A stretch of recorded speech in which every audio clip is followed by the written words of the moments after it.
अस्सलाम वालेकुम स्टूडेंट्स, बिस्मिल्लाहिर्रहमानिर्रहीम। Welcome to our channel learn English with Nazish.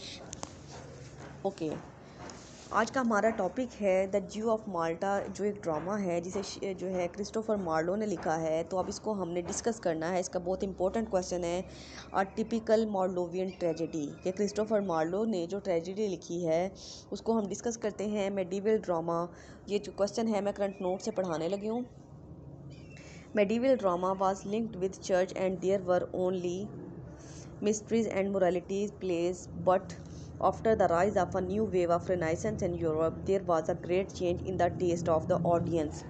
अब मेडिवल जो ड्रामा थे ना, जो पुराने ड्रामाज होते थे, वो क्या थे, उनका जो मेन लिंक होता था वो या तो चर्च के साथ होता था, या फिर वो कोई मॉरल लेसन देने के लिए होते थे, या फिर उनके अंदर कोई ना कोई तजस्सुस पाया जाता था। लेकिन रिनाइसेंस एज के बाद जो था, ड्रामा ने एक न्यू डायरेक्शन ले ली थी, और एक न्यू डायरेक्शन जो ड्रामा को एक न्यू डायमेंशन देने का जो सेहरा है ना, जो क्रेडिट है ना, वो ज़्यादातर क्रिस्टोफर मार्लो को जाता है, कि उन्होंने आके जो था ऑडियंस के टेस्ट को चेंज कर दिया था, ड्रामा के स्टाइल को चेंज कर दिया था।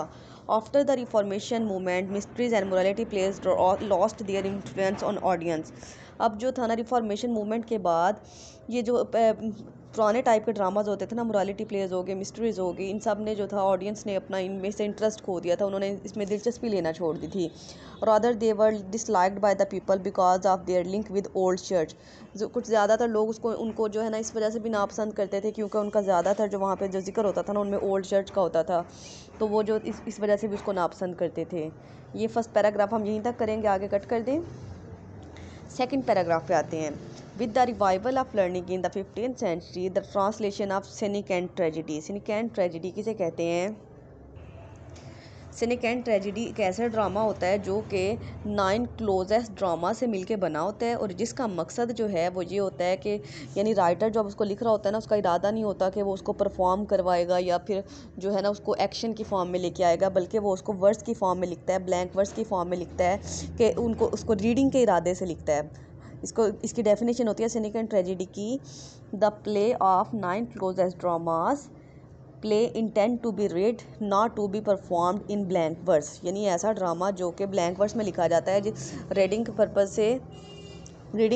से, ना के परफॉर्मिंग के पर्पज़ से। तो ऐसी ट्रेजिडी को सिनिक ट्रेजिडी कहते हैं। Scenic tragedy greatly influenced English writers. अब सिनिक ट्रेजिडी जो थी ना, उसने इंग्लिश राइटर्स पे बहुत ज़्यादा गहरा असर छोड़ा हुआ था। That is why early English tragedy has Senecan characteristics. इसलिए जो फिर उसके बाद जो ट्रेजिडीज आई ना मेडिवल ड्रामास के बाद, उनमें जो करेक्टरिस्टिक्स पाई जाती थी वो सेनिकन ट्रेजिडीज़ की पाई जाती थी। However the great genius of Christopher Marlowe is rightly linked with outstanding achievement of liberating English drama from the worst condition of mere an imitation of the cynic and tragedy। अब Christopher Marlowe ने इस चीज़ में बड़ा role अदा किया कि उसने जो था ओल्ड ट्रेजिडी को, ओल्ड ड्रामा का स्टाइल को जो था ना ख़त्म करके एक नया स्टाइल इंट्रोड्यूस करवाया, इंग्लिश ट्रेजिडी को एक न्यू डायमेंशन दी, और सिनिक एंड ट्रेजिडी को उसने जो था अडॉप्ट किया। इसके बाद है Swinburne says that there was not any genuine tragedy in English before Marlowe. अब एक स्वाइनबर्न एक क्रिटिक हैं, उनका ये मानना है कि क्रिस्टोफर मार्लो से पहले ना इंग्लिश में किसी ने भी जेन्युइन ट्रेजिडी, जो असल ट्रेजिडी होती है ना, वो नहीं लिखी। It was Marlowe who prepared the path straight for Shakespeare. वो कहता है कि सबसे पहले जो था ना, जो ट्रेजिडी सही अल्फाज में जिसे कहा जाता है ना, वो मार्लो ने लिखी थी, और उसके बाद जो थी शेक्सपियर ने लिखी थी। यानी मार्लो ने शेक्सपियर के लिए रास्ते जो थे हमवार कर दिए थे, आसान बना दिए थे। नेक्स्ट पैराग्राफ देखिए। Medieval tragedy was a matter of king और princess and the plot of these tragedies were mainly concerned with the rise and fall of royal personalities, but Marlowe has a modern conception of a tragic hero। अब हमें पता है कि medieval tragedy में क्या होता था, कि जो अरिस्टोटल की ट्रेजिडी वाली डेफिनेशन है ना, कि जो हीरो जो है वो कॉन्स्पिशियस पर्सन होना चाहिए, या तो कोई किंग हो, या कोई प्रिंस हो, या कोई एम्परर हो, यानी कोई नोबल प्लेस का जो बंदा है ना, वो ट्रेजिक हीरो हो सकता है। लेकिन Marlovian tragic hero belongs to a humble family. लेकिन जो कि मार्लो का ट्रेजिक हीरो होता है वो एक हम्बल फैमिली से बिलोंग करता है, but he possesses great qualities. लेकिन उसके अंदर ग्रेट क्वालिटीज़ होती हैं। मतलब इसने ये शर्त जो थी ख़त्म कर दी थी कि उसका ताल्लुक़ किसी आला ख़ानदान से नहीं होना चाहिए, वो कोई आम फैमिली से भी बिलोंग कर सकता है, लेकिन वो वाली शर्त उसने भी अभी बरकरार रखी थी कि उसके अंदर ग्रेट क्वालिटीज़ होनी चाहिए। Barabas is the central character of Marlowe's the Jew of Malta. अब बाराबास जो है इस ड्रामा का द ज्यू ऑफ माल्टा का प्रोटैगनिस्ट है, सेंट्रल करेक्टर है, who possesses all qualities of a typical Marlovian tragic hero, जिसके अंदर मार्लोवियन ट्रेजिक हीरो वाली सारी क्वालिटीज़ हमें देखने को मिलती हैं। Barabas is neither a king nor a prince but a common Jew who has got importance in the state of Malta because he has acquired a lot of wealth by his trade ships in several countries. अब Barabas जो है ना वो ना तो कोई king है ना कोई प्रिंस है, बल्कि एक आम यहूदी है जिसको है सबसे इतनी ज़्यादा अहमियत जो है माल्टा कंट्री में इसलिए मिली है क्योंकि उसके पास बहुत ज़्यादा दौलत है और उसने वो जो है ना काफ़ी कंट्रीज़ के साथ अपनी ट्रेडशिप करता है, तिजारत करता है, उसका बिज़नेस बहुत ज़्यादा फैला हुआ है। Barabas gets such a high status with the help of his policy that he dethrones Furnace, the ruler of Malta, and himself occupies his seat. अब इसमें एक वर्ड है दी का मतलब होता है किसी का तख्ते शाही छीनने की कोशिश करना। अब बाराबास क्या करता है, जो वहाँ के माल्टा का जो रूलर होता है ना जिसका नाम फर्निज है, उसकी सीट को, उसकी जो जगह को, उसकी जो प्लेस है ना उसको हासिल करना चाहता है। He is not a popular person but he is a deadly enemy of the existing order. He is a symbol of the courage of a common man to challenge the despotic rule of prince and kings. अब जो वो है ना ये जो furnace है वो एक इतना ज़्यादा फेमस पर्सन तो नहीं है, तो लेकिन जो है ना उसके अंदर हौसला बहुत ज़्यादा है और वो जो है ना दूसरों के हक़ के लिए लड़ना चाहता है, जो ज़ालिम हुक्मरानों से और बादशाहों से दूसरों की जान छुड़वाना चाहता है। Marlovian tragedy has a strong influence of Machiavelli, a social political writer of Italy who wrote the prince which was published in 1532 and got great attention in the contemporary world। और मार्लोवियन ट्रेजिडी जो है ना उसने, जो मैचियावेलियन था ना वो social political writer थे और इटली के, उन पे बहुत ज़्यादा उसने असर रखा था, वो बहुत ज़्यादा इम्प्रेस थे इसकी वजह से। अब एक प्रिंस जो एक इसकी बुक थी ना वो 1532 में पब्लिश हुई थी और उसे जो थे कंटेम्प्रेरी वर्ल्ड में कंटेम्प्रेरी राइटर्स ने, ओल्ड राइटर्स ने बहुत ज़्यादा तवज्जो दी थी, बहुत ज़्यादा इंटरेस्ट से उसको पढ़ा था।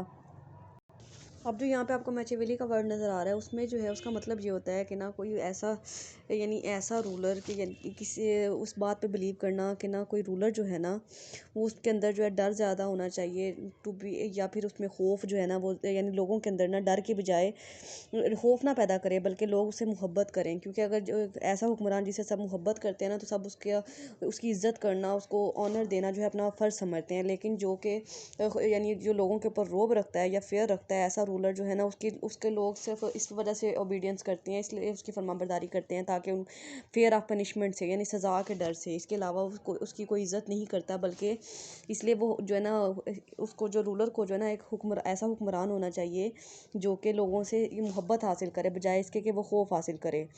In the Jew of Malta, we find Barabbas as the disciple of Machiavelli, who is ambitious for power through wealth and exploits all resources of to accumulate wealth। अब इसमें जो है ना हम तो ये जो बराबास है ज्यू ऑफ माल्टा में, ये जो है हमें इस कॉन्सेप्ट का मैचियावेली का जो है उसका फॉलोअर लगता है उसका, क्योंकि उसकी एम्बिशियस से बहुत ज़्यादा ख्वाहिशात ये थी कि वो अपनी ताकत के ज़रिए, अपनी दौलत के ज़रिए ना तमाम दुनिया के जो इख्तियारात हैं ना अपने बस में ले ले। He uses Lodowick, Mathias, Ithamore, Abigail, Jacomo, Bernardine, Furness and Clemeth to get his required targets and never cares for anyone else। यानी उसने अपने मकसद को पूरा करने के लिए इन सब करेक्टर्स का जो था बारी बारी इस्तेमाल किया था और किसी की भी परवाह नहीं थी कि सिर्फ उसने वो सब कुछ जो था हासिल करना चाहता था। One of the most important feature of Marlovian tragedy is that it has the elements of inner conflict and a lot of responsibility lies on the character of tragic hero in the occurrence of tragedy, while in ancient tragedy it mainly owes to the unseen hand of blind fate।